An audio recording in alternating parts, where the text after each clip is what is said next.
பிப்ரவரி 18 paper பார்க்க போகிறோம். இடைக்கால பட்ஜெட். அப்புறம் இடைக்கால பட்ஜெட்டில் வந்து நடவடிக்கை எடுத்திருக்காங்க. எதுக்காகனா சொல்லியிருக்காங்க, 32 விளைபொருட்களுக்கு புதுசாக குறியீடு பெறுவதற்காக நடவடிக்கை எடுக்கப்பட்டதாக இந்த பட்ஜெட்டில் வந்து தெரிவிச்சிருக்காங்க. தமிழகத்தில் தனித்துவமான விளைபொருட்களுக்கு புதுசாக குறியீடு வந்து கொடுக்குறாங்க. என்னென்ன பொருட்கள் பார்த்திங்கன்னா, ஒரு சில பொருட்கள் வந்து இதில் கொடுத்துருக்காங்க. மொத்தம் வந்து 9 விளைபொருட்களுக்கு புதுசாக குறியீடு வந்து பெறப்பட்டது. இது 32 விளைபொருட்களுக்கு நடவடிக்கை எடுக்கப்பட்டுள்ளதாக வேளாண் இடைக்கால பட்ஜெட்டில் தெரிவித்திருக்காங்க.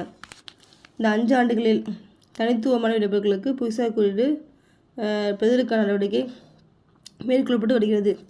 இதுவரை 41 விளைபொருட்களுக்கு விண்ணப்பிக்கப்பட்டுள்ளது. மொத்தமாக இதுவரை 41 விளைபொருட்களுக்கு அந்த 5 ஆண்டில் 41 விளைபொருட்களுக்கு விண்ணப்பிக்கப்பட்டுள்ளது.